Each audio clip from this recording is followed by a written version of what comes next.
So today's video is a follow-up from the last video. So my last video was on self-confidence and building that and like boosting your self-esteem. And this video is going to be all about building up your self-respect and kind of like how to build up your self-discipline as well. So yeah, keep watching.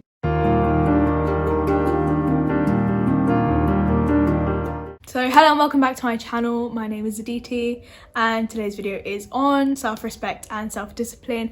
We're in a bit of a different background today. I just wanted to like experiment a little, so we're gonna see how that goes. But yeah, so let's just get into the video.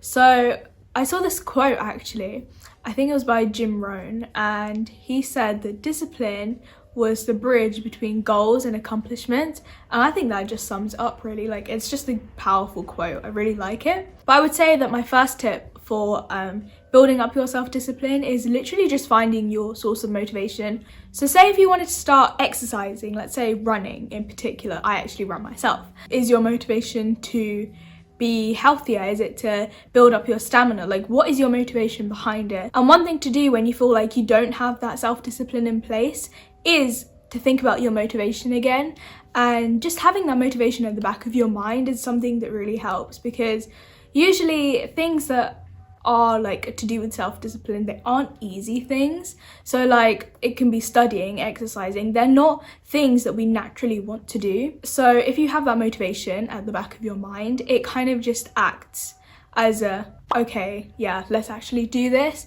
And when you do that multiple times, you end up getting the results that you actually want. So secondly is removing temptations. Temptations can be anything. So say if you're studying, one big temptation is your phone. Studying and going on your phone do not mix at all. If we're gonna go with being healthier, then perhaps not bringing junk food into the house and instead bringing healthier food into the house. So like buying fruits rather than, I don't know, buying chocolate. My third tip is having a deadline of some sort. So usually like with school or work, we end up having deadlines, and that way we tend to get things done. So like you can have a homework deadline, a project deadline, an assignment deadline. But the thing is, we don't necessarily always have those deadlines. Say you're starting a business, you're not necessarily going to have a deadline set by someone else. So you have to set that deadline. It creates pressure on you, and that pressure can actually lead to like really good results, because you're kind of like forced to do what you need to do. So yeah, I personally find that deadlines help me. But the thing again with deadlines is that while you should try your absolute hardest to meet them, if you don't meet them, it's not the end of the world, and you shouldn't treat it as if it is. You can set a different deadline, a new deadline. It may have been that your old deadline wasn't like realistic. So basically what I'm saying is that when you set deadlines, make sure they're realistic first of all, and try your best to keep to them, but don't beat yourself up if you don't. My next tip is to have an accountability partner. So by an accountability partner, I mean someone that's literally just keeping tabs on you. So whether that be a sibling or a parent or a close friend, something like that. Someone that you can share that goal of yours with and letting them know how you're doing along the way. So for example, say if you wanted to like increase your emotional intelligence, by telling someone that that's something you hope to do, and you hope to do it by a certain time, they can basically say to you, oh yeah, so did you manage to reach that goal? And obviously it helps if it's someone that's close to you, because they're more likely to ask you, because they actually care. But yeah, so make sure that you do keep updating them. Don't tell them and then just forget about it, you know? And if possible, ask them to keep asking you how you're doing, and that way it acts as like a little reminder to keep working on that goal every single day. I actually have an accountability partner of my own, and she's a close friend. And because we think really similarly, I tell her what I've been improving on, what I'm stuck with, and she does the same. And that's like a really healthy sort of relationship to have with someone. So if you can find someone like that, honestly, it's the best thing. The next tip that I have is to start small. If you start really, really big, then you're not really gonna get anywhere, and I think that's where a lot of people trip up. So like say for New Year's resolutions, a lot of people say that, oh yeah, they're gonna do this from the first day of the year, And usually those things are really big and they don't necessarily relate to what they've been doing before. And when you do that, you actually face so much resistance, because when you're not used to something, you don't necessarily want to steer away from it. And that's the thing with our brains. So by starting small, what you're doing is gradually letting this new habit, this new ritual into your life. And that way you can build up from there. So an example of that would be not going on your phone as soon as you wake up. I am still guilty of this. I actually need to fix up. Saying that you're not going to go on your phone for the first 2 hours of your day, when that's usually the first thing you do, that is not really right. Instead, like a healthier way of approaching it would be saying that, okay, I'm not going to look at my phone for the first 15 minutes of the day. That's day 1. Then day 2, I'm not going to look at my phone for the first 20 minutes of the day, and building up until you get to that 2 hours or even more. And that process of building up is like an accomplishment in itself. You feel yourself actually improving. Research actually shows that change is the main reason that people don't fulfill their potential. It's not money, it's not resources, it's not even time. It's literally change and that resistance. So by starting small, you're trying to limit that resistance and you're trying to go ahead with what you planned. Okay, this tip is slightly different, but it's still equally as important. And it's basically making sure that whatever you're implementing, whether it be exercise, whether it be meditation or just any form of self-care, anything, make sure it matches and resonates with who you fundamentally are. So if what you're implementing doesn't feel right inside, then usually it isn't. So say if you wanted to start swimming, but you know you hate swimming, it doesn't make sense. And because of the fact that it literally does not make sense, it's not going to work either.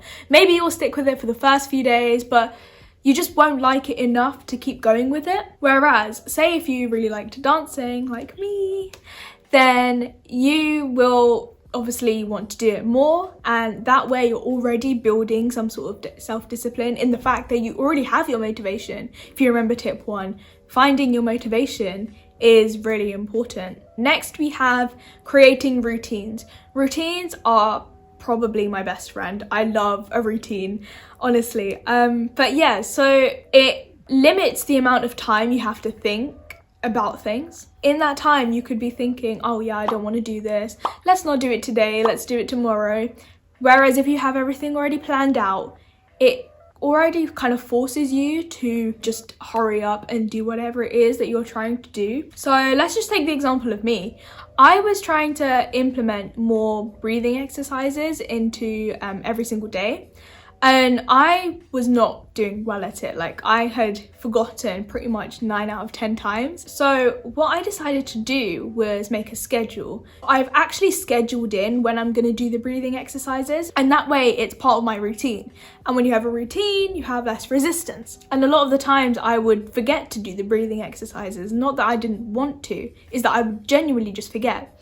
But if you have some sort of schedule written out, and I literally have mine stuck up near my desk, then it reminds me every single day because I look at it every single day. Another thing that I quite like doing is thinking about the different emotions that you feel. Usually the reason why we don't necessarily stick with the discipline that we're trying to implement is because there are like negative emotions associated with it. We think it's going to be hard, it's going to be tough, it's not going to be enjoyable. That's why we don't stick with things. But think about when you have done the task or whatever it is that you need to do. How do you feel afterwards?